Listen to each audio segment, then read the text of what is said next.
Mamá, así no puedes quedarte aquí adentro. Le estás causando vergüenza a Rodrigo y a toda su familia. Espera en el estacionamiento. Y si sobra pastel, te mando un pedazo afuera. Eso fue lo que me dijo mi hija, con 400 personas alrededor, a las 6:17 de la tarde del sábado 14 de septiembre, en el día que yo había ayudado a pagar durante más de un año. No derramé ni una sola lágrima. No le pedí que me dejara quedarme. No levanté la voz ni un solo tono. Me llamo Patricia Morales, tengo 61 años, y soy una mujer que aprendió muy pronto que las palabras se olvidan, pero los documentos permanecen. Que una firma tiene un peso que no se borra ni con música ni con aplausos. Y entiendo muy bien lo que significa ser la titular de un contrato, porque durante los últimos 16 meses, mi firma había sido la única en cada uno de los documentos que hacían posible esa noche. El salón, el catering, la orquesta, las flores, los meseros, el fotógrafo, todo a mi nombre. Algo que Valentina, en medio de su felicidad, había decidido olvidar completamente. Me giré hacia la salida, caminé con la espalda completamente recta y justo antes de cruzar la puerta, me detuve un momento. Me volteé hacia ella y le dije en voz muy baja, tan calmada que hasta yo me sorprendí. «Disfruta los próximos 20 minutos, hija». Ella sonrió con algo que parecía lástima. Pensó que era el comentario de una madre herida tratando de conservar algo de dignidad. Lo que no sabía, lo que ninguno de los 400 invitados podía imaginar, es que en exactamente 20 minutos el maestro de ceremonias pararía la orquesta en mitad de una canción. Y esa sala entera entendería, todos al mismo tiempo, lo que ocurre cuando la titular de una cuenta bancaria decide hacer una llamada telefónica desde el estacionamiento. El salón Jardines del Pedregal olía a rosas blancas y a madera recién encerada.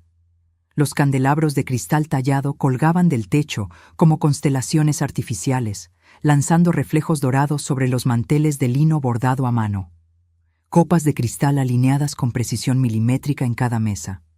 Centros de flores blancas perfectamente simétricos. La orquesta tocaba un vals suave desde el otro extremo del salón, y la música flotaba entre los invitados, como si el tiempo hubiera decidido moverse más despacio esa tarde. Todo era exactamente como yo lo había imaginado, cuando firmé el primer depósito de reservación 14 meses atrás. Yo llegué con el vestido azul marino de bordado en el cuello que había comprado en 4 pagos de 750 pesos cada uno. 4 meses de austeridad absoluta, sin salidas a restaurantes, sin comprar nada que no fuera estrictamente necesario, guardando cada peso que podía. Todo para poder estar presentable en el día más importante de mi hija, para que se sintiera orgullosa de su mamá. Mis manos estaban heladas dentro del bolso. El aire acondicionado me rozaba los brazos y yo lo dejaba pasar, sin moverme. Detrás de mí, el ruido de 400 personas fue subiendo solo. Ese murmullo de cuando la gente empieza a notar que algo no está bien. Y en el pecho sentí ese peso que no necesita nombre. El que aparece cuando algo muy adentro tuyo se rompe, y tú lo dejas romperse en silencio, porque ya sabes que las lágrimas no arreglan nada. Caminé hacia afuera. Me llamo Patricia Morales. Tengo 61 años. Nací en Guadalajara, la segunda de 4 hermanos, en una familia donde el dinero era escaso, pero donde la dignidad era intocable. Mi madre planchaba ropa ajena para completar el gasto de cada semana. Mi padre llegaba a casa con las manos llenas de callos y la ropa cubierta de polvo de obra. De los dos heredé algo que cargo conmigo hasta el día de hoy, que el valor de una persona no se mide por lo que viste ni por el restaurante al que va, sino por la entereza con la que camina cuando todo se le viene encima. Estudié contabilidad con beca, trabajando medio tiempo para pagar lo que la beca no alcanzaba a cubrir. Me certifiqué. Trabajé en 3 empresas distintas a lo largo de 38 años. Empecé como auxiliar contable y me retiré como directora de finanzas. Conozco los números, sé leer los contratos. No soy una mujer que firma sin entender lo que está firmando. Eso es importante que lo recuerdes, porque más adelante va a importar mucho. Me casé a los 23 años con Ernesto Ruiz. Un hombre bueno, callado, de pocas palabras pero muchos actos. No era demostrativo con las palabras, pero nunca se fue a dormir sin preguntarme cómo estaba. Tuvimos 2 hijos, Miguel, que nació en 1990, y Valentina, que llegó al mundo el 3 de abril de 1993 a las 4:22 de la madrugada, después de 17 horas de trabajo de parto. La recuerdo perfectamente, pequeñita, con los puños cerrados, los ojos apretados, como si no quisiera dejar ese lugar seguro. Me la pusieron en el pecho y yo le susurré, solo para que ella lo escuchara. Aquí estoy, y voy a estar siempre. 31 años después, esa misma niña me pedía que esperara en el estacionamiento como si fuera una desconocida que se había colado en el evento equivocado. Ernesto murió el 11 de agosto de 2015, un infarto silencioso. Se fue una noche mientras dormía, tranquilo, sin avisar, sin darme tiempo de decirle nada.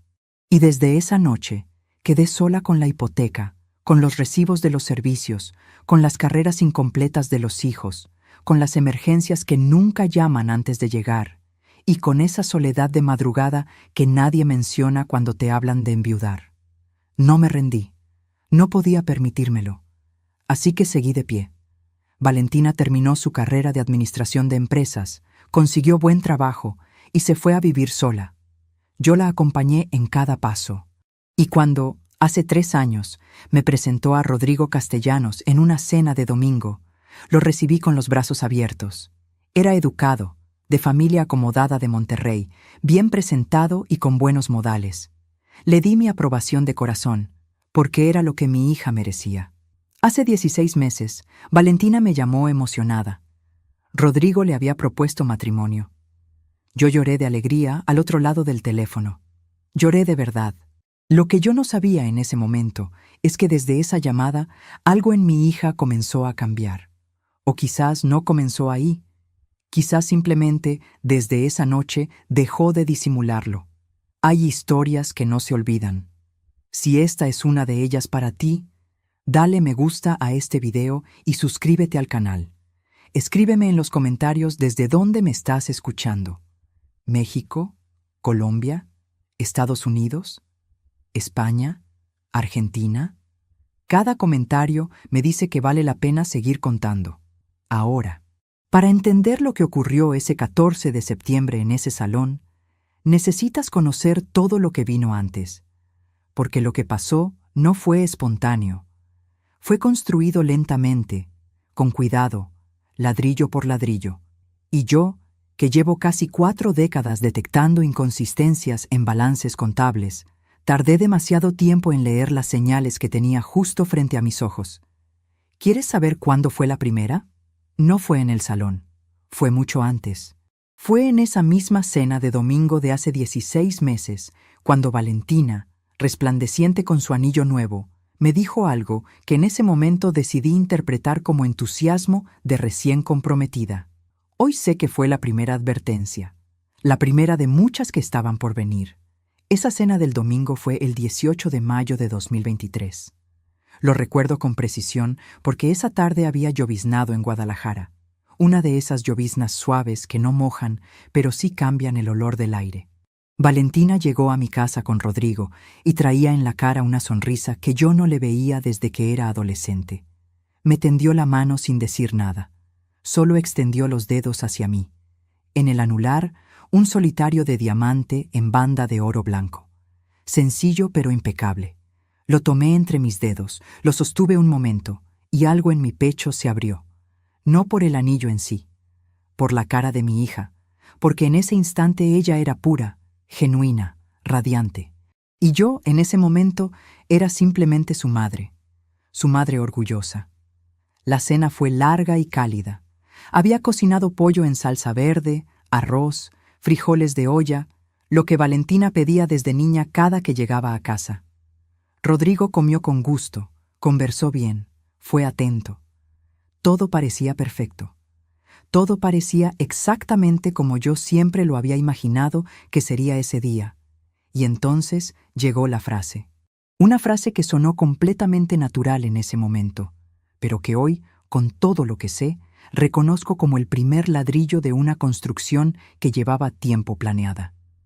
Valentina recostó la espalda en la silla, con esa naturalidad estudiada de quien dice algo sin darle importancia, y habló. Mamá, ya estamos pensando en la boda.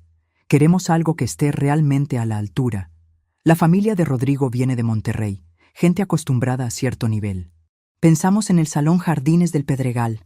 Caben 400 personas y tiene todo lo que imaginamos. Pausa. Una pausa breve pero calculada. Y tú siempre me dijiste que el día de mi boda sería también el más especial de tu vida. Sé que siempre puedo contar contigo, mamá. Eso fue todo. No hubo pregunta directa. No hubo cifra ni fecha. Solo esa frase, suave como terciopelo, que dejó la puerta abierta de par en par.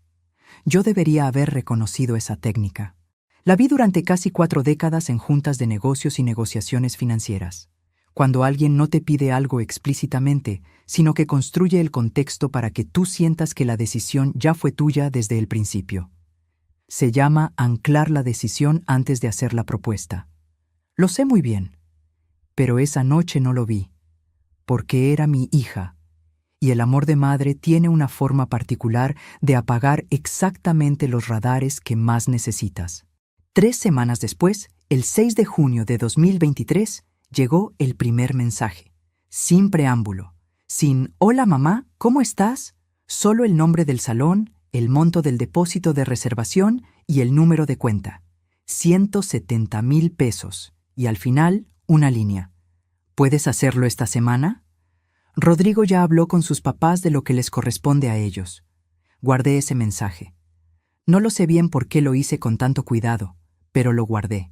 Supongo que hay algo en mí, después de casi 4 décadas revisando documentos, que archiva los números de manera automática. Lo copié, lo guardé en una carpeta en mi teléfono y adjunté el comprobante de la transferencia que hice ese mismo día a las 10:23 de la mañana. 170,000 pesos de mis ahorros. El primero de muchos. Pero ¿sabes qué es lo que aún no te he contado? Ese depósito fue apenas el comienzo, porque a ese primer monto le siguieron muchos más. Y con cada mes que pasaba, algo cambiaba también en la manera en que Valentina me trataba. Algo tan sutil al principio que yo misma lo reinterpretaba cada vez. Ya llegaremos a eso. El catering para 400 personas. 240,000 pesos. La orquesta en vivo. 95,000. El fotógrafo y el video completo de la boda. 72,000. El servicio de flores y centros de mesa. 48,000. Las invitaciones en papel de algodón con letras en tinta de cobre. 18,000. Los recuerdos personalizados para los invitados. 23,000. Cada concepto llegaba en un mensaje diferente, siempre con el mismo tono, directo, informativo, sin preguntarme nada, como si fueran simples facturas de un acuerdo que ya existía y yo solo fuera el área de pagos, sin contexto, sin agradecimiento, solo el número, el proveedor y la fecha límite de depósito. Y yo pagué. Pagué porque la amaba más que a nada en este mundo. Pagué porque Ernesto no estaba para compartir ese orgullo conmigo. Pagué porque me convencí de que ese era el regalo más grande que una madre puede dar. Pagué porque cada vez que dudaba un segundo, cerraba los ojos y pensaba, es su boda, solo ocurre una vez. Y pagué porque necesitaba creer que el dinero también podía ser amor. Que lo que yo no encontraba manera de decirle con palabras, lo estaba diciendo con cada transferencia. Qué equivocada estaba. El 7 de octubre de 2023, Valentina me invitó a la prueba del vestido de novia. El atelier quedaba en Polanco, en un edificio de fachada blanca con letras doradas en la entrada. Me arreglé con cuidado esa mañana. Blusa nueva color vino, pantalón de vestir y los aretes de perla que Ernesto me regaló en nuestro 20º aniversario de bodas. Los mismos que cargo cada vez que algo es importante para mí. La mamá de Rodrigo también estaba presente. Consuelo Castellanos. Cabello rubio perfectamente teñido, traje sastre color crema, tacones que sonaban sobre el piso de mármol como declaraciones de estatus antes que pasos. Cuando nos presentaron, me extendió la mano con una sonrisa que se quedó a la mitad del camino y me llamó señora Patricia, con una entonación que sonó más a corrección de clase que a saludo cordial. El vestido de Valentina era espectacular. Encaje fino, cola generosa, bordados en el escote que tomaban la luz de las lámparas del atelier de una manera que cortaba el aliento. Cuando salió del probador y se paró frente al espejo de cuerpo completo, yo me levanté del sillón sin poder evitarlo. Le dije con el corazón en la garganta: «Estás preciosa, mi amor. Nunca en mi vida había visto una novia tan hermosa». Valentina me miró un instante. Y luego, sin responderme, giró la cabeza hacia la señora Consuelo y le preguntó con toda naturalidad: «¿Verdad que queda perfecto con el ramo que elegimos la semana pasada en la florería?» Así nada más, como si yo no hubiera dicho nada, como si mi voz no hubiera existido, como si ese vestido que yo había ayudado a pagar en cuotas mensuales no tuviera nada que ver con la mujer sentada en ese sillón mirándola con los ojos llenos. Me senté despacio. Tomé mi vaso de agua con las 2 manos porque necesitaba tener algo que sostener. No dije nada. Sonreí cuando alguien me miró. Guardé lo que sentía en el lugar donde uno guarda las cosas que aún no está lista para nombrar. Esa noche, sola en casa, lo dejé salir. Me serví un té de manzanilla en la cocina, donde habíamos cenado tantas veces los 4. Y me permití llorar sin testigos. Poco, solo lo necesario. Y me dije: «Está nerviosa con los preparativos. Quiere impresionarlos. Cuando todo pase, va a volver a ser la de siempre». Y entonces, 2 días después, sucedió algo que por un momento me hizo creer que tenía razón. El 9 de octubre, a las 8:22 de la noche, Valentina me llamó. Me habló durante 25 minutos. Me preguntó cómo estaba, me hizo reír 2 veces, me contó que estaba nerviosa pero ilusionada. Y antes de colgar me dijo, con una voz que sonó completamente real: «Mamá, quiero que sepas que tú eres lo más importante de toda esta boda para mí. No lo olvides». Colgué el teléfono con el pecho lleno. Me dije que había dudado sin razón, que esa era mi hija, que el amor entre nosotras era más fuerte que cualquier momento torpe. Pero al día siguiente, el 10 de octubre, a las 9:07 de la mañana, llegó un mensaje. Sin saludo, sin buenos días, sin ningún rastro de la llamada de la noche anterior. Solo el nombre de la empresa de iluminación del salón, un monto de 74,000 pesos y la fecha límite para el depósito. Guardé ese mensaje. Ya llevaba varios en esa carpeta. Lo que yo aún no comprendía era que esa carpeta, esos comprobantes, esas fechas exactas y esos montos iban a importar mucho más de lo que podía imaginar entonces. Habría un momento en que esa carpeta sería la diferencia entre la humillación y la justicia. Pero para entender cómo llegué a esa conclusión, necesitas saber lo que escuché sin querer en febrero de 2024. Una conversación que no iba dirigida a mí. 3 frases que me obligaron a ver, de una vez y para siempre, lo que en realidad estaba ocurriendo debajo de todo lo que yo había elegido no ver. ¿Sabes cuándo terminas de conocer a alguien de verdad? No cuando actúan frente a ti, sino cuando hablan creyendo que no los escuchas. Para que entiendas lo que escuché ese 22 de febrero de 2024, necesito contarte cómo llegué hasta el pasillo del apartamento de Valentina. Había pasado la tarde organizando una carpeta con todos los comprobantes de pago acumulados desde junio del año anterior. 8 meses de transferencias, facturas y recibos que yo misma había impreso y ordenado cronológicamente, como siempre lo hice en mi vida profesional. Pensé que era buena idea llevarle una copia a Valentina para que tuviera un registro de lo que ya estaba cubierto y lo que faltaba. La idea completamente ordinaria de una madre que aún creía que estaban trabajando juntas en algo común. Llegué a su edificio a las 6:45 de la tarde. Llamé desde el interfón. Nada. Llamé de nuevo. Nada. Usé la llave que ella misma me había dado 2 años atrás para las emergencias y subí. La puerta del apartamento estaba entreabierta.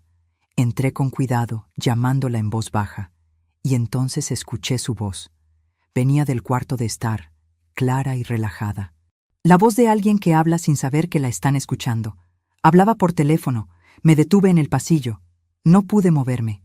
La escuché decir: «No, tranquila, ella paga todo. Para eso está. Siempre ha sido así». Pausa. La familia de Rodrigo ya sabe cómo es la situación. No es que ella encaje mucho en ese ambiente, pero tampoco va a estar en el centro de nada. Tengo todo muy bien organizado. Otra pausa. Y entonces la tercera frase. La que más dolió. La que llevo grabada, palabra por palabra, desde ese día. Después de la boda, cada quien con su vida. Ya está bueno. 3 frases.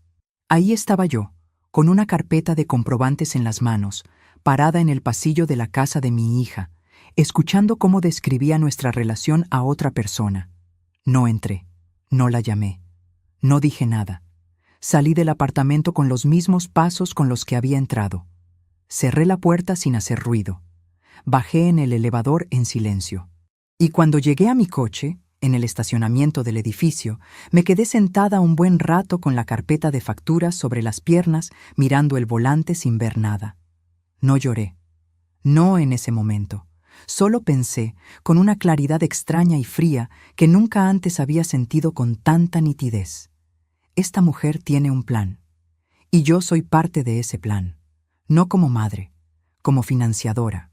Fue en ese estacionamiento, a las 7:08 de la tarde del 22 de febrero de 2024, cuando tomé la decisión que cambiaría todo lo que vendría después.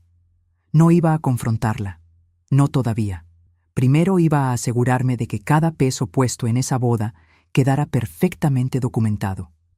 Con fecha, con monto, con el nombre del proveedor, con el contrato completo. Esa noche llegué a casa y abrí mi computadora. Creé una carpeta nueva.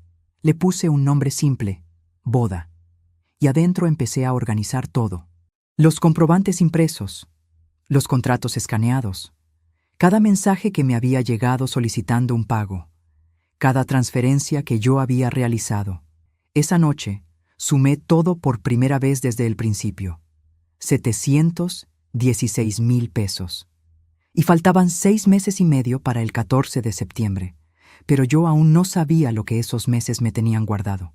El 8 de marzo de 2024, a las 11:40 de la mañana, me desperté con el cuerpo roto. Fiebre alta, escalofríos, la garganta tan cerrada que tragaba con dificultad. Llevaba 2 días sintiéndome mal y ese día no pude levantarme de la cama. Llamé a Valentina. Contestó al segundo tono. Le dije que no me sentía bien, que tenía fiebre, que había pensado en ir al médico pero no tenía con quién y si podía venir aunque fuera un momento. 2 segundos de silencio. Y luego, «Ay, mamá, ahora mismo tengo una junta de trabajo que no puedo mover. Llama al médico a domicilio o toma un taxi al centro médico. Son 10 minutos. Mándame un mensaje cuando llegues. ¿Sí?» Y colgó. 10 minutos después, llamé a mi vecina doña Esperanza, una señora de 72 años que vive en el departamento de enfrente. Ella fue quien me llevó al médico esa tarde. Ella quien esperó conmigo en la sala durante casi 2 horas. Ella quien me compró los medicamentos en la farmacia y se aseguró de que yo llegara bien a mi cama. Valentina mandó un mensaje a las 9:30 de la noche. «¿Cómo estás? Espero que ya estés mejor». Nada más. Guardé ese mensaje también, en la carpeta. A veces confiamos en las personas equivocadas durante demasiado tiempo. Y lo que nos permite seguir adelante es exactamente lo mismo que nos impide ver la verdad con claridad. Sé que muchos de ustedes que me están escuchando han sentido algo parecido en algún momento de su vida. Esa sensación de dar todo sin que nadie lo reconozca. Si alguna vez alguien en quien confiabas te falló de una manera que no esperabas, escríbelo en los comentarios. No tienes que estar solo con eso. Esas historias también merecen espacio. Después del 8 de marzo, algo en mí se endureció de una forma que ya no tenía vuelta atrás. No con amargura, sino con esa claridad de quien por fin deja de ver lo que quiere ver y empieza a ver lo que es. Solo faltaban 6 meses para el 14 de septiembre. Y yo iba a llegar a ese día de una manera muy diferente a como había llegado a los últimos 16 meses. Pero antes de llegar a septiembre, necesito contarte lo que pasó el 15 de abril de 2024. Porque ese día Valentina me llamó con una voz que yo no le escuchaba desde hacía mucho tiempo. Cálida, suave, la voz de cuando era pequeña y quería algo de mí. Mamá, quiero que salgamos a comer. Solo tú y yo, como antes. Y yo, que debería haber aprendido a leer esas señales, sentí que algo en mi pecho se ablandaba de nuevo. Fuimos a un restaurante de comida tradicional en el centro. Pedimos enchiladas, agua de Jamaica, postre. Valentina me contó anécdotas de su trabajo, se rió de cosas pequeñas, me preguntó por mis plantas, por mis vecinos de siempre. En un momento me tomó la mano sobre la mesa y me dijo, mirándome directo a los ojos: «Eres lo mejor que tengo, mamá. De verdad». Estuve a punto de llorar. Estuve a punto de convencerme de que todo lo que había pensado en los últimos meses estaba equivocado, que ella era mi hija, que el amor entre nosotras era real y resistía cualquier momento difícil. Estuve muy cerca de creerlo del todo. Cuando terminamos de comer, Valentina tomó su bolso, me dio un beso rápido en la mejilla y dijo, de pie, como si se le acabara de ocurrir: «Ah, mamá, ¿viste lo que te mandé al correo esta semana? Lo del pastel de bodas y la mesa de dulces. Son 32,000 pesos. El proveedor necesita confirmación antes del viernes». Sonrió. Llamó al mesero. Yo pagué la cuenta porque ella ya tenía el abrigo puesto. Llegué a casa. Abrí el correo. La factura del pastel, 32,000 pesos. Y 3 líneas más abajo, un segundo mensaje enviado esa misma mañana, antes del almuerzo. También falta confirmar el transporte de los músicos y el servicio de cobertura adicional del salón. En total, otros 14,000. ¿Puedes verlo esta semana? Sin saludo, sin gracias por el almuerzo, sin ningún rastro del almuerzo en absoluto. Abrí mi carpeta. Actualicé la suma, 762,000 pesos.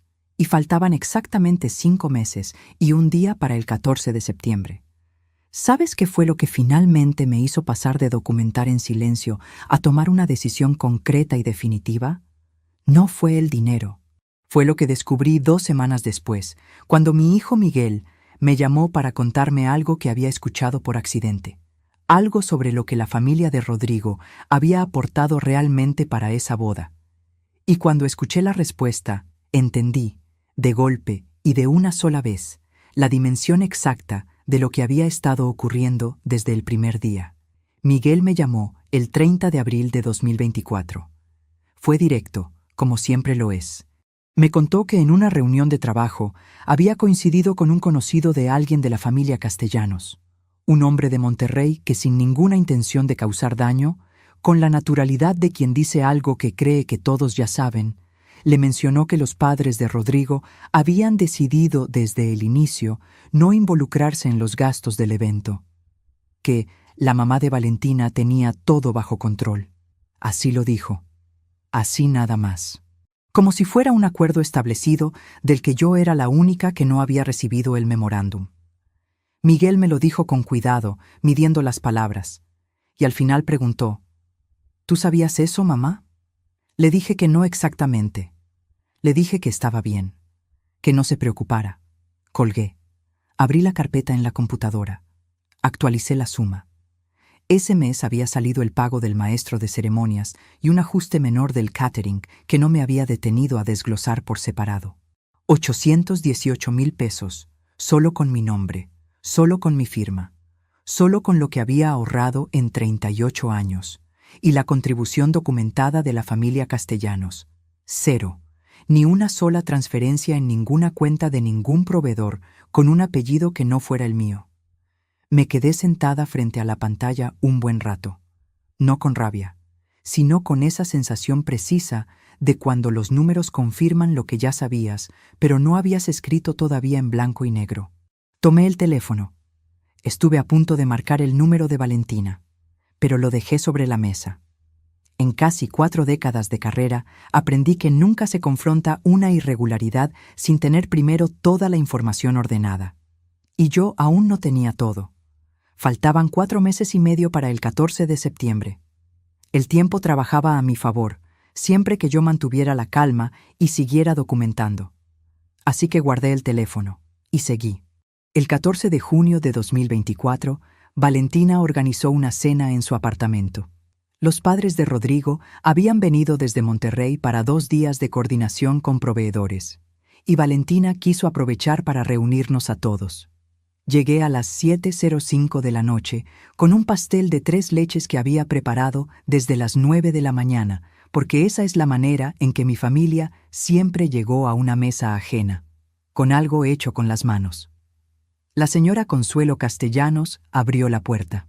Traje de seda en azul marino, aretes largos de oro blanco con brillantes, perfume importado que llegó al pasillo antes que ella. El señor Ernesto Castellanos padre la acompañaba de cerca, guayabera bordada de marca, reloj grueso de acero y oro en la muñeca derecha, la seguridad pausada de alguien que sabe que los demás esperan mientras él decide cuándo entrar. Me recibieron con corrección, no con calidez, con corrección. La mesa de Valentina estaba impecable.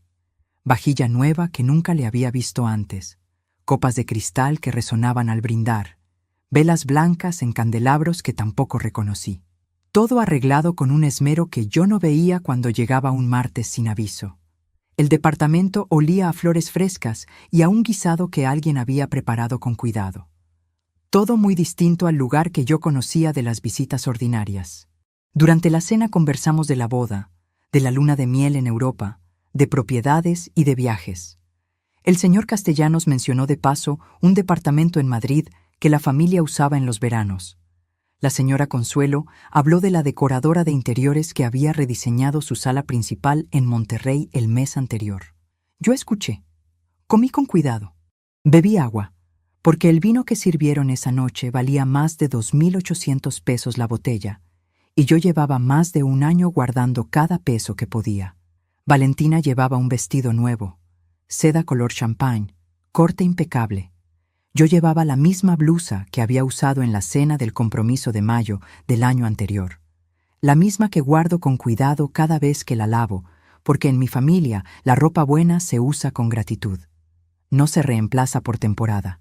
Fue entonces cuando la señora Consuelo, con esa naturalidad de quien dice algo que considera completamente aceptable, se giró hacia mí y dijo: «Patricia, qué bonito que haya podido involucrarse en todo esto, aunque también entiendo que un evento de esta escala puede resultar un poco intimidante para alguien que no está acostumbrado a este tipo de celebraciones, ¿verdad?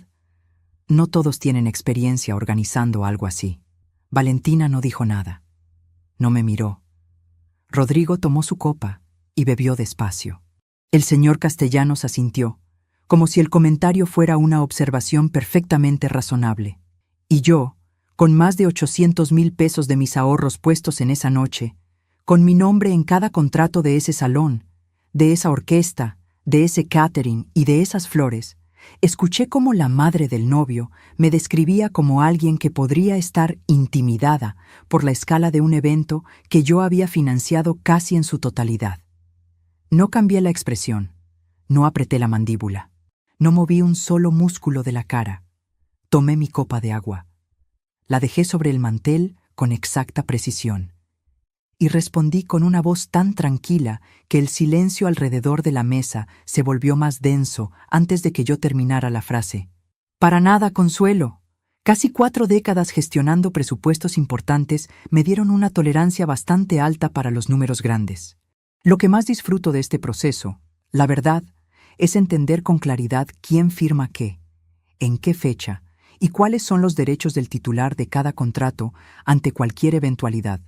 Son detalles que me resultan muy naturales». Sonreí. La señora Consuelo levantó las cejas apenas 1 milímetro. Rodrigo bajó la vista hacia su plato. Valentina cambió el tema. Antes de irme, Rodrigo me acompañó hasta la puerta mientras los demás recogían la mesa. Me habló en voz muy baja. «Patricia, quiero que sepa que yo veo todo lo que ha hecho. No siempre se dice en voz alta, pero hay personas que reconocen lo que vale el sacrificio. El 14 de septiembre va a ser un día que va a recordar con orgullo, se lo prometo». Me miró a los ojos. Su voz sonó sincera. Bajé en el elevador con algo que no supe cómo nombrar del todo. ¿Alivio? ¿La esperanza de que al menos él entendiera lo que Valentina no veía? Llegué a casa pensando que quizás, a través de Rodrigo, todavía había una manera de que las cosas encontraran un equilibrio real. Al día siguiente, 15 de junio de 2024, a las 8:53 de la mañana, llegó un mensaje de Valentina, sin saludo, sin ninguna mención a la cena, sin el menor rastro de la noche anterior. Solo el nombre del maestro de ceremonias, un monto de 36,000 pesos y una nota adicional. Ajuste en el número de mesas del catering, 19,000 pesos más. Fecha límite, esa misma semana. Actualicé la carpeta, 873,000 pesos. Solo faltaban 3 meses exactos para el 14 de septiembre. El 30 de junio, mientras doblaba ropa en casa, llegó una fotografía al teléfono. Valentina me la mandó sin mensaje previo. Era una foto de cuando ella tenía quizás 4 años, sentada en mis piernas, con un vestido de lunares, riendo a carcajadas. Yo la abrazo por la espalda.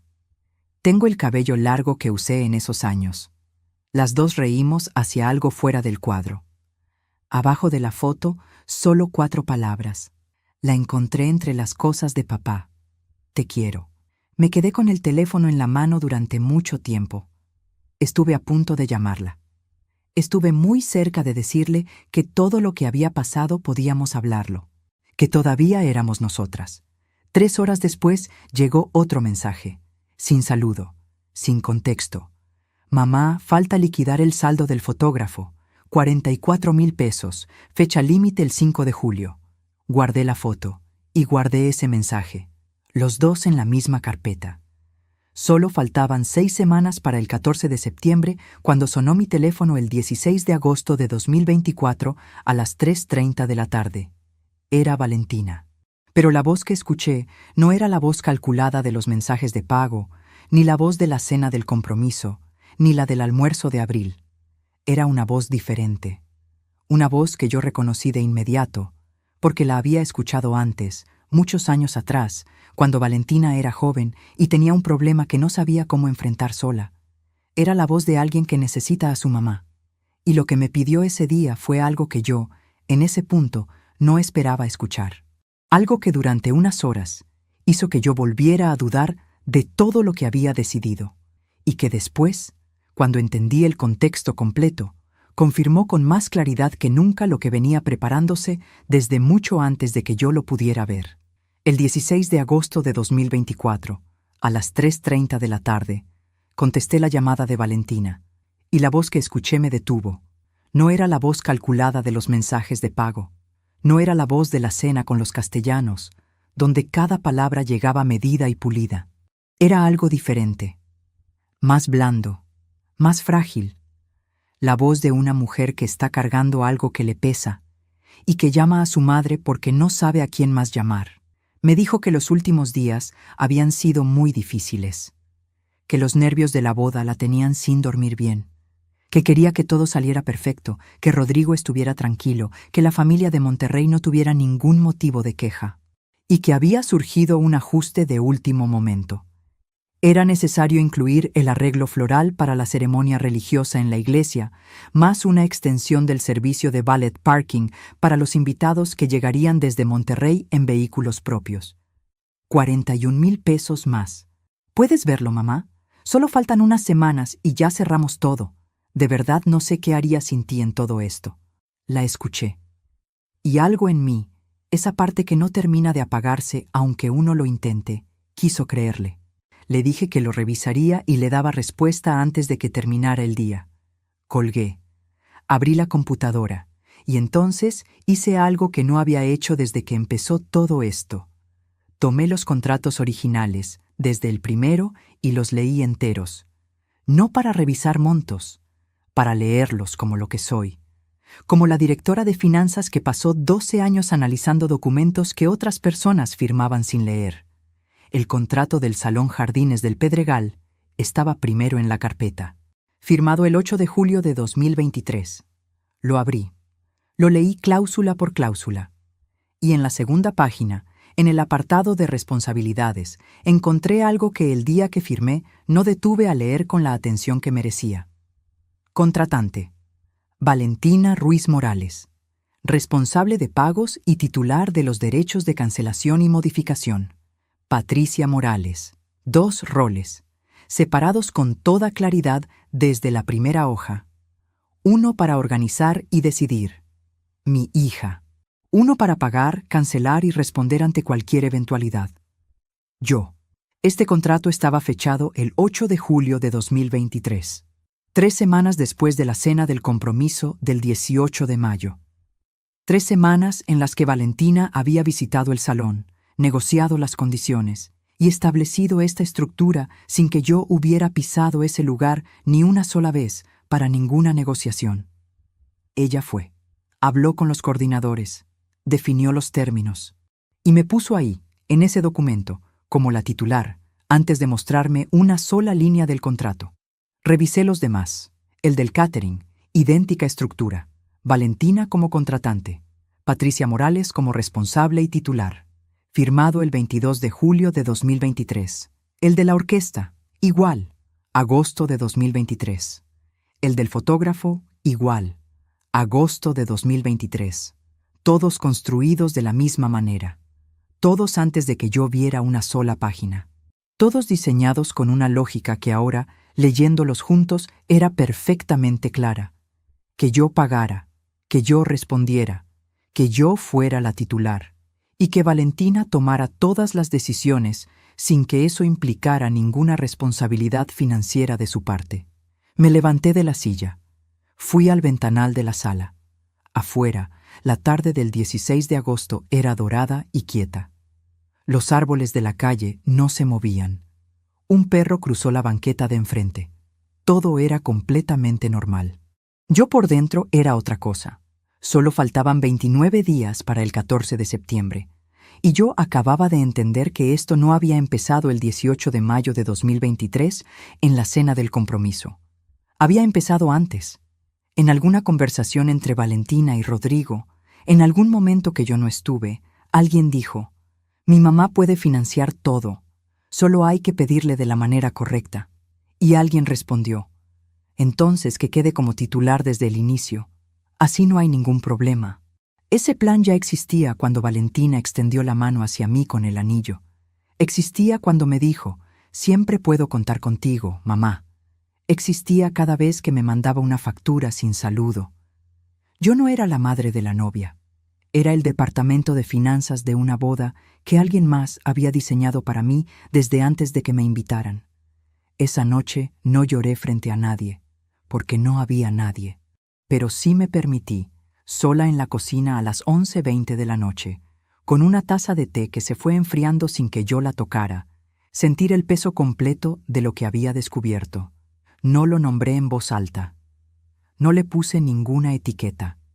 Solo lo dejé estar, como se deja una herida que uno sabe que es real y que necesita tiempo antes de poder curarla. Luego tomé el teléfono. Beatriz Fuentes es mi amiga desde hace 32 años. Compañera de trabajo durante 15 y abogada en derecho civil con su propio despacho desde hace más de una década. Una mujer que no dice lo que uno quiere escuchar, dice lo que es. Y eso es exactamente lo que yo necesitaba esa noche. Le expliqué todo en 20 minutos. Los montos, las fechas, la estructura de los contratos, la titularidad, los 16 meses completos. Cuando terminé, hubo un silencio al otro lado de la línea que duró solo unos segundos. Y Beatriz me dijo, con esa calma de quien ya ha visto este tipo de situaciones muchas veces: «Patricia, tienes el control total de cada uno de esos contratos. Eres la titular. Si decides hacer cualquier modificación, incluyendo una cancelación o un estorno de pagos, ningún proveedor puede negarse, siempre que se haga dentro de los plazos establecidos. La contratante, es decir, tu hija, no tiene ninguna autoridad financiera sobre esos documentos sin tu consentimiento expreso. La firma que importa en cada uno de esos contratos es la tuya». Pregunté cuánto tiempo tenía para decidir. Me dijo que el plazo de cancelación con penalidad mínima vencía 3 días antes del evento. Después de esa fecha, las condiciones cambiaban de manera significativa. 3 días antes del 14 de septiembre, el 11 de septiembre de 2024. Anoté esa fecha en mi cuaderno con letra grande y clara, como siempre lo he hecho con los plazos que importan. Mientras te cuento todo esto, me pregunto desde qué parte del mundo me estás escuchando en este momento. Si estás en México, en Colombia, en España, en Argentina, en Venezuela, en Estados Unidos, en Perú o en cualquier otro lugar del mundo donde se hable español, escribe el nombre de tu ciudad en los comentarios ahora mismo. Quiero saber hasta dónde llegan estas palabras.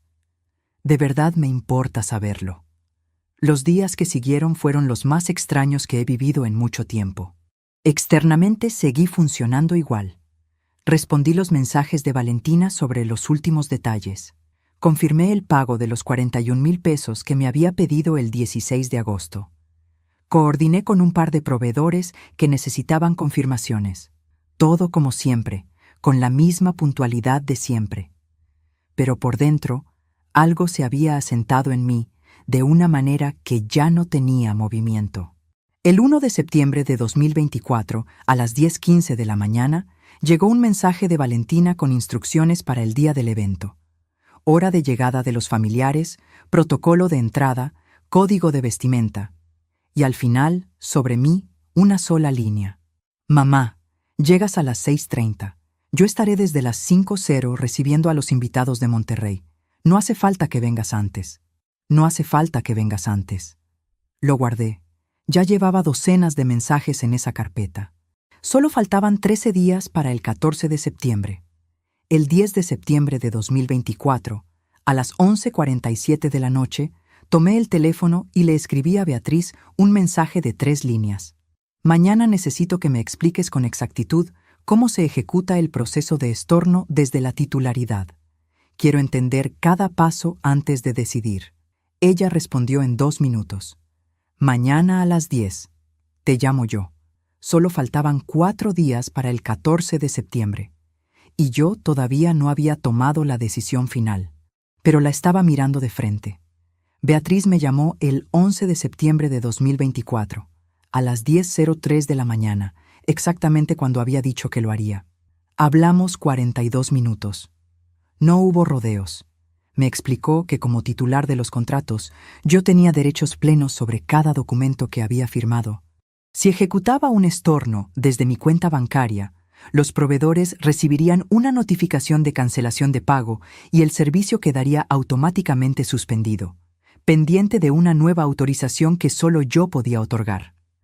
No era una cancelación convencional, era una revocación de la autorización financiera por parte de la titular original. El banco lo procesa como una instrucción legítima del titular, documentado, legal, irrefutable, y podía hacerlo en cualquier momento, incluso el mismo día del evento. Beatriz me dijo con una voz completamente neutral: Patricia, eres tú quien decide si lo haces y cuándo. Yo solo te doy las herramientas, pero si lo decides, el proceso toma aproximadamente 20 minutos desde que das la instrucción. 20 minutos. El mismo tiempo exacto que yo le había prometido a Valentina mientras cruzaba la puerta de ese salón. Pero eso todavía no había ocurrido. Era el 11 de septiembre. Faltaban 3 días. Lo que Beatriz me dijo a continuación era algo que yo no había considerado por completo, que ninguno de los contratos tenía cláusula de notificación obligatoria al contratante secundario en caso de estorno. Es decir, si yo ejecutaba el proceso, los proveedores lo sabrían. El banco lo registraría, pero Valentina no recibiría ningún aviso automático. La notificación no llegaría a ella por ningún papel. Llegaría en el momento en que los servicios se detuvieran. Colgué. Me quedé sentada a la mesa. Abrí la carpeta por última vez, no para buscar nada nuevo, para ver con total claridad lo que había construido durante 16 meses. Comprobante de transferencia, 170,000 pesos. 6 de junio de 2023.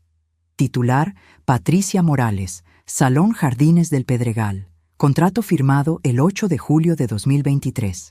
Titular: Patricia Morales. Catering para 400 personas, 240,000 pesos. Titular: Patricia Morales. Orquesta en vivo, 95,000 pesos. Titular: Patricia Morales. Fotógrafo y video completo, 72,000 pesos. Titular: Patricia Morales. Servicio de flores y centros de mesa, 48,000 pesos. Titular: Patricia Morales. Invitaciones, recuerdos y material impreso, 41,000 pesos. Titular: Patricia Morales. Iluminación especial del salón, 74,000 pesos. Titular, Patricia Morales. Pastel de bodas y mesa de dulces, 32,000 pesos.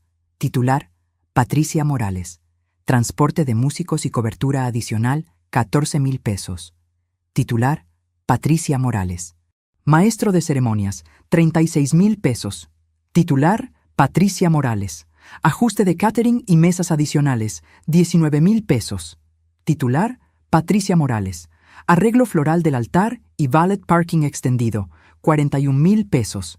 Titular, Patricia Morales. Liquidación final del fotógrafo, 44,000 pesos. Titular, Patricia Morales. Ajustes y conceptos varios de los últimos 3 meses, 31,000 pesos. Titular, Patricia Morales. Cerré la carpeta. 957,000 pesos. En 16 meses. Los mismos meses en que no salí a cenar ni una sola vez para no gastar. Los mismos meses en que no compré nada que no fuera estrictamente necesario. Los mismos meses en que cancelé el viaje a Oaxaca que me había prometido para mi cumpleaños de 60 años. Los mismos meses en que conté cada peso antes de moverlo, igual que lo habían hecho mi madre y mi padre toda su vida. Los mismos meses en que respondí cada mensaje de pago con puntualidad, sin quejarme, convencida de que eso era lo que hacen las madres que aman a sus hijos. Casi 1,000,000 de pesos.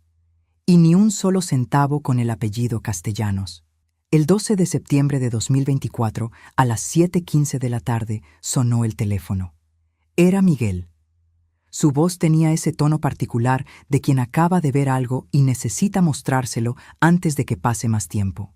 Me dijo que había estado revisando su teléfono y había encontrado en su feed de redes sociales una fotografía publicada meses atrás por la hermana de Rodrigo. Me mandó el enlace. La abrí. Era una foto de Valentina y Rodrigo en un restaurante de Polanco que yo reconocí de nombre. Uno de esos lugares donde la cena para 2 personas puede costar fácilmente 4 o 5,000 pesos. Valentina llevaba un vestido de seda color vino que yo nunca le había visto. Rodrigo sostenía una copa de vino blanco con la sonrisa de alguien que no tiene ninguna preocupación en el mundo. Las copas sobre la mesa eran de las caras, el mantel, de lino, las velas, en candelabros de plata. La foto era del 4 de octubre de 2023, 4 semanas después de que yo había hecho los pagos de la orquesta y el catering, y el texto que la acompañaba decía, celebrando que todo está resuelto y sin ninguna deuda encima. Así se vive cuando uno planea bien. Sin ninguna deuda encima. Porque ellos no tenían deudas. Las deudas las cargaba yo. Ellos planeaban. Yo pagaba. Ellos celebraban en Polanco que todo estaba resuelto. Y lo que habían planeado bien era asegurarse de que Patricia Morales quedara como titular de cada contrato antes de mostrarle una sola página. Puse el teléfono sobre la mesa. Y fue en ese segundo exacto cuando la última duda que me quedaba desapareció. No con rabia, no con lágrimas, con la serenidad precisa de quien por fin ve una situación completa, sin partes que interpretar ni rincones que iluminar. Todo claro, todo en su lugar. Llamé a Beatriz. Le dije, ya sé lo que voy a hacer, pero quiero explicarte cómo. Y le dije que no iba a ejecutar el estorno esa noche ni al día siguiente. Iba a ir a esa boda. Iba a entrar por esa puerta con el vestido azul marino y los aretes de perla de Ernesto, como la madre que soy. Y si Valentina decidía recibirme con la dignidad que merece cualquier persona que entra a un lugar donde fue invitada, yo no tocaría nada. Dejaría que la boda fuera lo que mi hija siempre soñó que fuera. Pero si hacía lo contrario, si me pedía que me fuera, si me trataba como si yo no tuviera ningún derecho de estar ahí, entonces sí. Beatriz guardó silencio un momento y me respondió, entendido, tengo todo listo. Cuando me llames, yo ejecuto. El 13 de septiembre de 2024 fue el día más largo de mi vida. Hice cosas ordinarias para no perderme en los pensamientos. Limpié la casa, regué las plantas, calenté sopa al mediodía. Hablé con doña Esperanza media hora en la puerta de su departamento, de sus nietos y de la novela que estaba viendo. Todo completamente normal por fuera. Por dentro era un hilo tenso que no se rompía, pero tampoco se aflojaba. A las 9:30 de la noche planché el vestido azul marino. Lo colgué en la silla del cuarto donde pudiera verlo al abrir los ojos al día siguiente. A las 10:47 de la noche abrí la aplicación del banco. Revisé que todo estuviera en orden. Los datos de cada proveedor, los números de referencia de cada transferencia, los montos exactos. 957,000 pesos, listos para moverse en sentido inverso con una sola instrucción. Cerré la aplicación. Puse el teléfono en el buró y guardé en el bolso que ya tenía preparado para el día siguiente algo que nadie en ese salón podría ver desde fuera, pero que iba a importar más que cualquier flor, cualquier vela, cualquier copa de cristal de ese evento. El número de Beatriz fijado en la primera pantalla del teléfono. Un solo toque. 20 minutos. Esa noche no dormí bien, pero tampoco lloré. Me quedé un rato mirando el techo y en el silencio del cuarto pensé en la niña del vestido de lunares de la fotografía, la que reía en mis brazos con los ojos cerrados de tanto reírse. Y le hablé en silencio, como lo hice cuando era bebé y no podía dormir. Mañana te voy a dar una última oportunidad, mi amor. Solo una. Espero que la elijas bien. Llegué a las puertas del Salón Jardines del Pedregal a las 6:02 de la tarde del 14 de septiembre de 2024. Vestido azul marino, aretes de perla de Ernesto, bolso en la mano, espalda recta. Respiré una vez y entré. Lo que ocurrió en los siguientes 15 minutos todavía lo veo con una claridad extraña, como si ese momento se hubiera impreso con más luz que el resto. Cada palabra, cada mirada, cada segundo del aire acondicionado rozándome los brazos mientras caminaba hacia donde estaba mi hija. Y lo que Valentina dijo cuando me vio, ya lo sabes. Lo escuchaste al principio. Lo que todavía no sabes es lo que pasó después. Exactamente 20 minutos después. Caminé hacia el estacionamiento con la misma espalda recta con la que había salido. Así me lo enseñaron. Que si uno va a quebrarse, que sea adentro, no para el mundo. Crucé el lobby de mármol. Pasé frente a las mesas de recepción con sus flores blancas y sus tarjetas de nombre.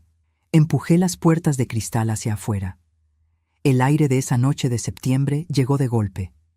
Fresco, con olor a asfalto tibio y a los jardines húmedos del salón. Después del perfume mezclado de 400 personas y de rosas blancas en cada rincón, ese aire fue lo primero que me permitió respirar de verdad desde que llegué.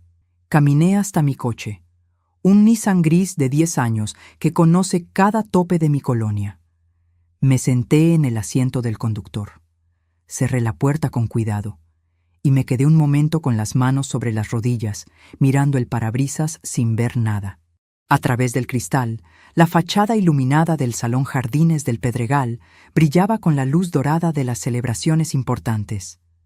Podía ver, a través de sus ventanas emplomadas, las siluetas de 400 personas de pie dentro. La música del vals llegaba amortiguada, lejana, como escuchada desde detrás de una puerta cerrada. Saqué el teléfono del bolso. La pantalla mostraba el número de Beatriz fijado arriba de todo. Lo miré unos segundos. Solo unos segundos. Porque antes de marcar necesitaba hacerme una sola pregunta. No como directora de finanzas, no como titular de ningún contrato. Como madre. ¿Estaba segura de lo que estaba a punto de hacer?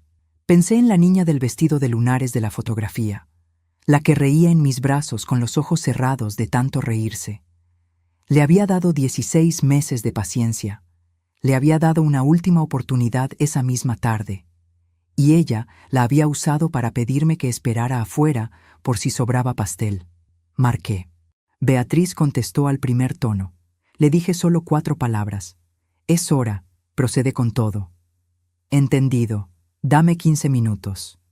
Colgué. Eran las 6:21 de la tarde del 14 de septiembre de 2024. Me recosté en el asiento y miré el techo del coche. En el silencio del estacionamiento escuché cosas que no había escuchado en horas.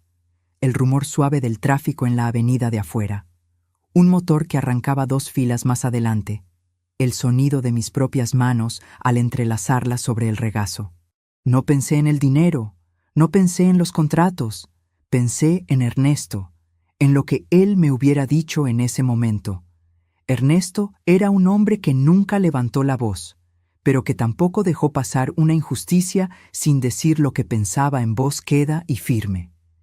Me habría mirado con esos ojos suyos de siempre y me habría dicho: Patricia, lo que es tuyo es tuyo.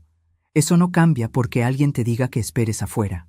A las 6:29 de la tarde, el teléfono vibró. Era un mensaje de Beatriz. Ya está en proceso. Los sistemas bancarios toman entre 8 y 12 minutos en reflejar. Estoy en contacto con el coordinador del salón. Alcé la vista hacia la fachada del venue. El vals seguía. Las siluetas seguían moviéndose dentro. Todo continuaba exactamente igual. A las 6:34, otro mensaje. Confirmado. Los 5 proveedores principales recibieron la notificación de estorno. El coordinador del salón fue notificado formalmente. Los servicios quedan suspendidos pendientes de nueva autorización de pago por parte de la titular. Guardé el teléfono en el bolso. Abrí la puerta del coche. El aire fresco de la noche me recibió de nuevo. Me estiré el vestido azul marino con esa precisión automática de quien sabe que lo que viene requiere estar presentable. Y caminé hacia la entrada. A través de las puertas de cristal, vi al coordinador del salón hablando en voz baja y rápida con otro miembro del personal. Cuando me vio entrar, se detuvo a media frase. Algo cruzó por su cara que no era sorpresa. Era reconocimiento. El nombre en su sistema acababa de encontrar un rostro. Se acercó con pasos medidos y me dijo en voz muy baja: «Señora Morales, hay una situación relacionada con la cuenta del evento. Le agradecería que...». Le respondí con la misma calma: «Ya lo sé, puede proceder según corresponda». Y caminé hacia las puertas del salón. Las empujé. El golpe de los sentidos llegó de inmediato. El calor denso de 400 personas reunidas. El perfume pesado de las rosas blancas mezclado con fragancias caras y con el olor a comida caliente que escapaba desde la cocina. La luz dorada y suave de los candelabros pintando cada mesa, cada cara, cada pétalo. Y en la boca, de nuevo, ese sabor metálico y frío que yo ya conocía. El que aparece cuando algo irreversible está ocurriendo. Y el silencio que lo llenaba todo. La orquesta había dejado de tocar. En el estrado, los músicos tenían los instrumentos bajos. El violinista miraba su teléfono con el ceño fruncido. La directora de la orquesta hablaba en voz baja con alguien del personal con expresión de completa confusión. El pianista tenía las manos sobre las rodillas y los ojos en el escenario, como esperando una instrucción que no terminaba de llegar. Y el maestro de ceremonias, de pie frente al micrófono con la postura de quien ha sido entrenado para mantener la compostura en cualquier situación, carraspeó una sola vez y dijo con voz clara y completamente neutral: «Distinguidos invitados, les pedimos una disculpa por esta pausa imprevista. Se ha presentado una situación relacionada con la autorización de pago del evento que requiere resolverse antes de continuar. Les pedimos tengan la amabilidad de permanecer en sus lugares». Será un momento. 400 personas en silencio. Algunos miraban sus teléfonos. Algunos miraban al maestro de ceremonias con expresión de quien espera más información. Algunos se miraban entre sí con esa incomodidad específica de los momentos en que algo sale mal en un evento y nadie sabe exactamente qué. Yo estaba de pie en el fondo del salón, con el bolso en el brazo y la espalda recta, mirando hacia el frente. Al otro extremo, junto al altar de flores blancas y luz de velas, Valentina estaba de pie en su vestido de novia, perfecta, impecable, envuelta en encaje y en la luz más favorecedora que el dinero puede comprar. Vi cómo se acercaba al coordinador que había llegado hasta ella. Vi cómo hablaban. Vi la cara de mi hija mientras escuchaba lo que él le decía. Rodrigo estaba a su lado. Le puso una mano en el brazo. Ella no lo miró. El coordinador dijo algo más. Asintió una vez. Y la cara de Valentina pasó, en el transcurso de 3 segundos que yo vi con absoluta claridad desde el fondo del salón, por 3 cosas diferentes. Primero, confusión. Los ojos entrecerrados de quien no entiende lo que le están diciendo. Luego, comprensión. Lenta, fría, como agua que sube sin prisa. Y luego algo que yo nunca había visto en su cara dirigido hacia mí. En 31 años de ser su madre. Ni una sola vez. Valentina levantó la vista. Y me encontró a mí, de pie al fondo del salón, entre 400 personas que todavía no entendían del todo qué estaba ocurriendo. Nuestros ojos se encontraron a través de toda esa distancia, a través de la luz dorada y el silencio y las flores blancas y las 400 personas que empezaban, muy despacio, a mirar primero a Valentina y luego a seguir la dirección de su mirada. Y lo que mi hija hizo en ese momento fue algo que yo no esperaba. Algo que no estaba en ninguno de los escenarios que había imaginado en las noches del mes anterior. Pero antes de contarte lo que ocurrió a continuación, tengo que preguntarte algo que me ha estado rondando mientras te cuento todo esto. ¿Hice bien? ¿Tenía yo el derecho de hacer lo que hice? Quiero que lo pienses de verdad, y quiero que me lo digas en los comentarios, porque yo todavía me lo pregunto. No todos los días, pero sí algunos. Lo que Valentina hizo fue caminar hacia mí. No corrió. Caminó, con el vestido de novia arrastrando suavemente sobre el mármol pulido, cruzando la longitud completa del salón mientras 400 personas seguían cada paso en silencio. Y yo no me moví. Quieta. Con el bolso en el brazo y los aretes de perla de Ernesto brillando bajo los candelabros. Lo que no esperaba era la expresión en su cara mientras se acercaba. No era lo que yo había imaginado en ninguna de las noches del mes anterior. No era rabia. No era el cálculo frío de los últimos 16 meses. Era algo más desnudo que cualquier cosa que yo le hubiera visto en mucho tiempo. Era la cara de una mujer de 31 años que acaba de encontrar el límite de algo que creyó no tener límite. Llegó hasta mí. Se detuvo a menos de 1 metro. El perfume de su cabello recién peinado llegó antes que su voz.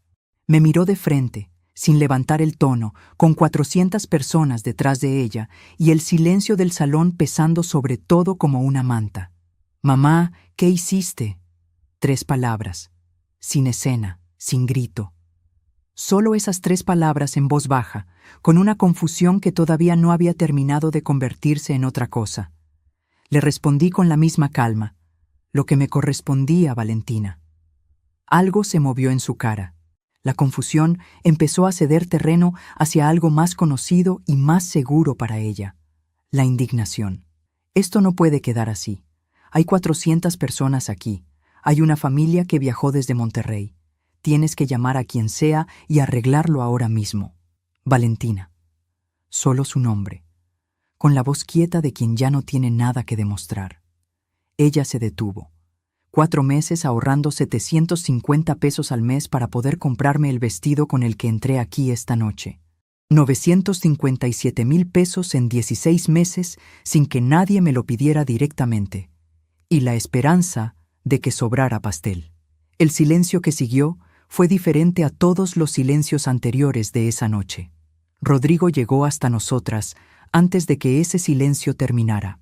Se acercó con la compostura de quien ha sido criado para mantener la calma en situaciones difíciles, y le preguntó al coordinador, que lo seguía de cerca.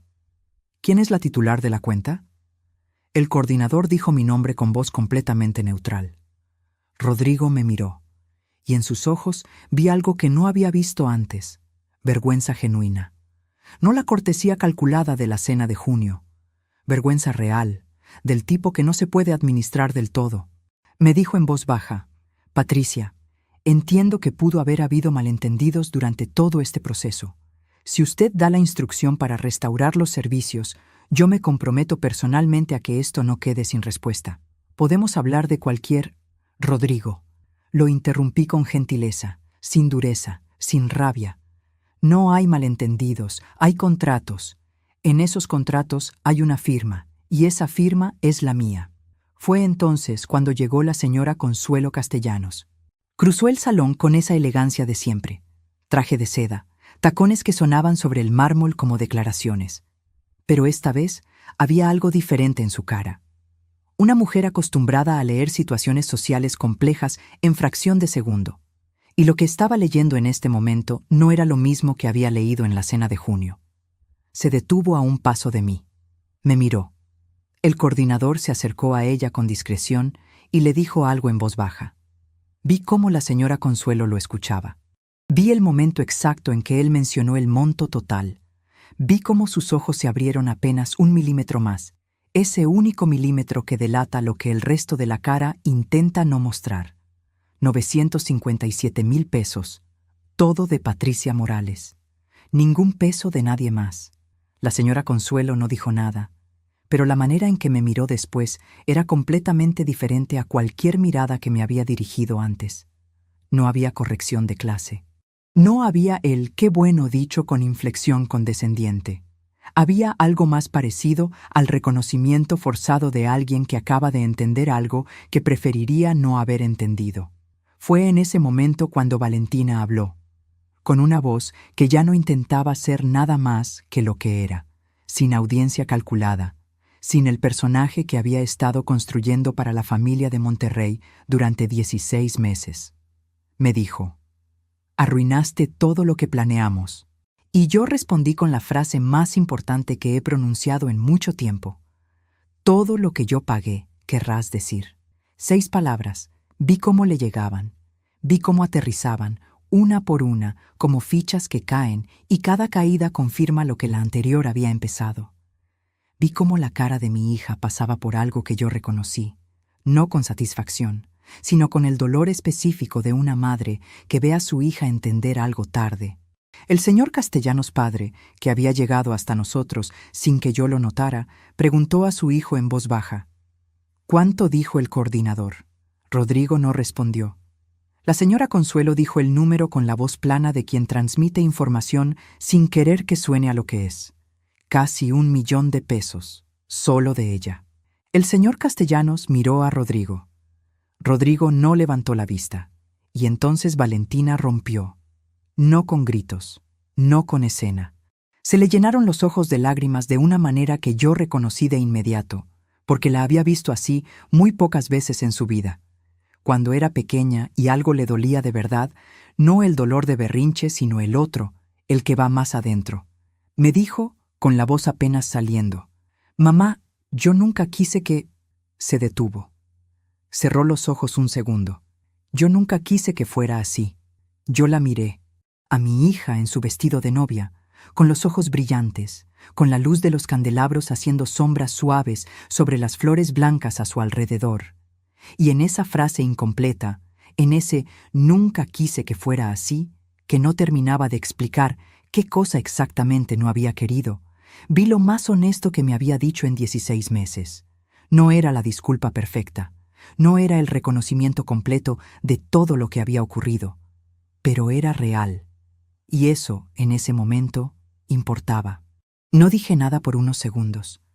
Pensé en la niña de la fotografía del vestido de lunares, la que reía en mis brazos, la que yo prometí que siempre estaría ahí. Yo había cumplido esa promesa. Ella había olvidado que la hice, pero la promesa era mía, no de ella. Y las promesas que uno hace ante Dios y ante uno mismo no se deshacen porque el otro se olvide. Abrí el bolso, saqué el teléfono, llamé a Beatriz. Cuando contestó, le dije 3 palabras. Reversa todo, completo. Una pausa breve. ¿Estás segura, Patricia? Sí. Colgué. No lo hice porque Rodrigo me lo hubiera pedido. No lo hice por la señora Consuelo ni por los 400 invitados que nos miraban. Lo hice porque en esos ojos brillantes de Valentina, en esa frase que no pudo terminar, vi algo que yo no estaba dispuesta a destruir del todo. Porque hay una diferencia entre poner un límite y arrasar con todo. Y yo nunca quise arrasar. Solo quería que ella supiera lo que valía lo que yo había dado. Ahora lo sabía. Eso era suficiente para mí. La restauración de los servicios tomó 4 minutos. El coordinador recibió la confirmación. Habló por su diadema con expresión de alivio visible. Vi cómo la directora de la orquesta levantaba la vista, asentía una vez, y se giraba hacia sus músicos con los brazos listos. Y el vals volvió a empezar. La música llenó el salón de nuevo como agua que regresa a un cauce. Algunos invitados aplaudieron con discreción. Otros soltaron el aliento. El maestro de ceremonias tomó el micrófono y dijo simplemente, con una calma profesional admirable: «Con gusto retomamos esta celebración. Gracias por su paciencia y comprensión». Valentina me miró una vez antes de voltearse para regresar al altar. Una sola mirada. No larga, no dramática. Solo una mirada que llevaba dentro todas las cosas que ninguna de las dos sabía todavía cómo decirse con palabras. Y luego se dio la vuelta. Rodrigo la tomó del brazo con gentileza. Caminaron juntos hacia el altar entre los aplausos suaves de 400 personas que habían presenciado algo para lo que ninguna invitación les había preparado. Y yo me quedé de pie al fondo del salón, con el bolso en el brazo, los aretes de perla de Ernesto, el vestido azul marino de 750 pesos en 4 pagos, y vi a mi hija casarse, vi cada paso, vi cada vela. Vi las rosas blancas que yo había pagado abrir sus pétalos bajo la luz de los candelabros que yo había contratado. Escuché cada nota de la orquesta que yo había reservado. Miré las copas de cristal alineadas en las mesas de lino que yo había firmado. Y respiré el perfume de todo ese salón que, en papel y en firma, seguía siendo mío hasta que las 11 de la noche llevaran los servicios a su conclusión natural. Nadie me mandó afuera. Nadie me ofreció pastel de última hora. Me quedé hasta el final, no en la mesa de honor, no junto al altar, en un rincón discreto desde donde podía ver todo sin que la celebración girara alrededor de mí. Porque no era mi noche, era la noche de Valentina. Y yo, a pesar de todo, quería que fuera hermosa. Hacia las 10 de la noche, el señor Ernesto Castellanos padre se acercó a mí. Me extendió la mano, no con la formalidad pausada de la cena de junio, sino con algo más directo. Me dijo: «Señora Patricia, usted es una mujer extraordinaria, en muchos sentidos». No respondí nada inmediato. Solo le sostuve la mano un momento y asentí. Eso también fue suficiente.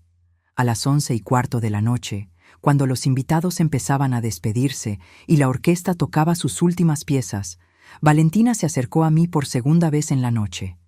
Esta vez sin el peso de 400 personas mirando. Solo ella y yo, en un rincón del salón que olía a rosas y a velas casi consumidas. Me dijo: «Gracias por quedarte». 4 palabras, simples, sin adornos. Le respondí: «Siempre voy a estar. Eso no cambia». No nos abrazamos esa noche. Algunas heridas necesitan tiempo antes de que el contacto sea posible.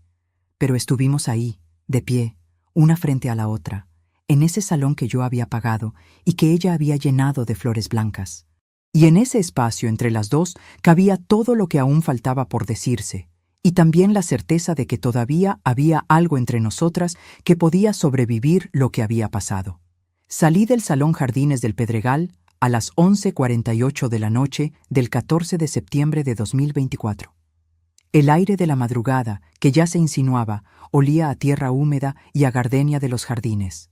Me detuve un momento en la entrada, con las llaves en la mano, y miré hacia arriba. El cielo de la ciudad, con toda su luz contaminada, tenía 2 o 3 estrellas visibles entre los grises. Le hablé a Ernesto en silencio, como siempre lo hago cuando pasa algo que él debería haber visto. Le dije: «Hice lo correcto. Creo que sí». Y caminé hacia mi coche. Han pasado 5 meses desde esa noche. Escribir 5 meses suena corto, pero en ese tiempo caben muchas cosas. El regreso a la rutina de siempre, las plantas que hay que seguir regando, el mercado del martes, las conversaciones con doña Esperanza en el pasillo de enfrente, y las noches en que me siento a la mesa de la cocina con el té de manzanilla y pienso en lo que pasó, en lo que no pasó y en lo que todavía está construyéndose entre Valentina y yo. Miguel me llama 2 veces por semana. Así ha sido siempre. Ese hijo mío que heredó de Ernesto el silencio sólido y la presencia constante. Con él no necesitamos hablar mucho del 14 de septiembre. Él estuvo ahí desde mucho antes, detrás de escena, sin hacer ruido. Lo sabe todo. Y sabe que yo lo sé. Eso es suficiente entre nosotros. Con Valentina es diferente. Después de la boda hubo un silencio de semanas que ninguna de las dos rompió de golpe. No era el silencio de una pelea. Era el silencio de dos personas que necesitan tiempo para ordenar lo que vivieron antes de saber cómo hablarlo. Yo lo respeté. Ella también. Nos mandábamos mensajes pequeños de vez en cuando. Una foto de algo gracioso. Un ¿cómo estás? Sin esperar una respuesta larga. Dos mujeres aprendiendo a caminar de nuevo en un terreno que ya no era el de antes, pero que tampoco era el del 14 de septiembre. Era algo nuevo, sin nombre todavía. En octubre, Miguel me contó algo que yo no sabía. Me dijo que la noche de la boda, cuando los últimos invitados se habían ido y los meseros recogían las mesas, Rodrigo y Valentina tuvieron una conversación larga y difícil. Y que en esa conversación, Rodrigo le dijo algo que Valentina no esperaba escuchar de él, que él había sabido desde el principio que la manera en que se habían manejado los pagos no estaba bien, que lo había sabido y no lo había detenido, que lo que pasó esa noche fue, en parte, consecuencia de eso. No sé qué hizo Valentina con esa información entre ella y su matrimonio. Eso no me pertenece, pero sé que algo cambió en ella después de esa conversación, porque a partir de ese momento sus mensajes para mí empezaron a llegar de otra manera, con más pausa, con más cuidado, como alguien que está aprendiendo a pisar un suelo que antes cruzaba sin mirar. Y entonces llegó el 14 de diciembre. A las 9:22 de la mañana me llegó un mensaje de Valentina, sin contexto previo, sin explicaciones. Decía solo: ¿puedo ir a comer a tu casa el domingo? Cocino yo. Me quedé mirando esa frase durante un buen rato. La misma voz que 3 meses antes me había dicho que esperara en el estacionamiento. La misma persona, pero con palabras completamente diferentes. Y a veces, eso es lo más cerca que llegamos al perdón, que alguien que nos lastimó llegue a nuestra puerta y diga: cocino yo, que sin decírtelo con todas las palabras te diga: sé que te debo algo que no cabe en ninguna disculpa. No tengo manera de devolverte los 16 meses, ni los 957,000 pesos, ni los 15 minutos en que la orquesta se detuvo. Pero puedo llegar el domingo y prepararte algo con mis manos, y eso es lo que tengo hoy. Le respondí: el domingo te espero. Vino con pozole rojo, el mismo que le enseñé a hacer hace 15 años en esta misma cocina, cuando ella tenía 16 y quería aprender. Comimos en la mesa de siempre. No hablamos del 14 de septiembre. No era el momento y tampoco lo necesitábamos. Hablamos de su trabajo, de un libro que estaba leyendo, de las plantas del balcón, de Ernesto, que siempre aparece de manera natural en nuestras conversaciones, porque él sigue siendo parte de todo lo que somos. Antes de irse, Valentina me puso en la mano un sobre pequeño. Me dijo: ábrelo cuando yo ya no esté. Lo abrí esa noche, sola en la cocina, con el té de manzanilla que ya estaba tibio. Adentro había una tarjeta, sin fechas, sin listas de promesas, sin explicaciones largas. Solo 3 palabras escritas con su letra redonda de siempre. Yo lo sé. Yo lo sé. No lo siento. No una disculpa construida con cuidado para quedar bien. Solo eso. El reconocimiento más honesto que alguien puede ofrecer cuando no tiene manera de deshacer lo que hizo. Sé lo que diste. Sé lo que hice. Sé lo que estuve a punto de perder. Guardé la tarjeta en el cajón de la mesita de noche, al lado de los aretes de perla de Ernesto. Y ahí está, con las 2 cosas juntas. Aprendí mucho en este año y medio. Pero hay una cosa que me llevo grabada para lo que me queda de vida. El amor de madre no es ilimitado en el sentido de que no tiene consecuencias. Tiene límites. Y ponerlos no es dejar de amar. Es la forma más honesta de decirle a alguien que uno quiere: te quiero demasiado para dejar que me trates como si no valiera nada. Porque si yo acepto sin decir nada, le estoy enseñando a alguien que amo que eso está bien. Y eso no es amor, es rendición disfrazada de sacrificio. Mi madre me decía que Dios no lleva cuenta del dinero. lleva cuenta de lo que uno hace con su dignidad. Y yo, el 14 de septiembre de 2024, a las 6:17 de la tarde, elegí llevar la cuenta de la mía. Le di la vida a esa niña. Le di cada madrugada de sus primeros años y cada crisis de las que vinieron después. Le di mis ahorros cuando los necesitó, sin pedirle nada a cambio. Le di 31 años de presencia que nunca faltó cuando ella la necesitó. Le di la boda más hermosa que mis manos pudieron construir. Y esa noche le di algo más. Le di el límite que toda persona merece recibir cuando cruza una línea que no debía cruzar. Porque ese límite también es amor. Del tipo más difícil, del que duele ponerlo, del que se pone de todas formas. Hoy, Valentina y yo seguimos construyendo algo que todavía no tiene nombre completo. No es lo que fue antes. Pero tampoco es lo que estuvo a punto de quedarse el 14 de septiembre. Es algo más honesto, con los ojos más abiertos de las dos, con más respeto, con menos cosas que se dan por sentadas. Y hay una conversación entre nosotras que todavía no hemos terminado. Quizás no la terminemos nunca del todo, pero ya no tiene el peso que tenía. Y eso, a los 61 años, con el pozole del domingo y los aretes de Ernesto en el cajón y las plantas en el balcón, ya es suficiente para seguir caminando hacia adelante. Si esta historia resonó en algún lugar de ti, te pido que la compartas con alguien que la necesite escuchar. Deja tu comentario, dime qué parte llegó más adentro y suscríbete si quieres seguir acompañándome, porque hay más historias que contar y quiero que estés aquí para escucharlas. La misma niña que un día me dijo que esperara afuera, vino el domingo siguiente a mi cocina con una olla de pozole hecho con sus propias manos. Y la misma mujer que caminó hacia ese estacionamiento con la espalda recta, abrió la puerta y le dijo: «El domingo te espero». Eso es lo que queda cuando todo lo demás se asienta. No el dinero, no la boda, no los contratos, ni las firmas, ni los 16 meses. Lo que queda es esto, una puerta abierta, y alguien del otro lado dispuesto a entrar con algo hecho con las manos.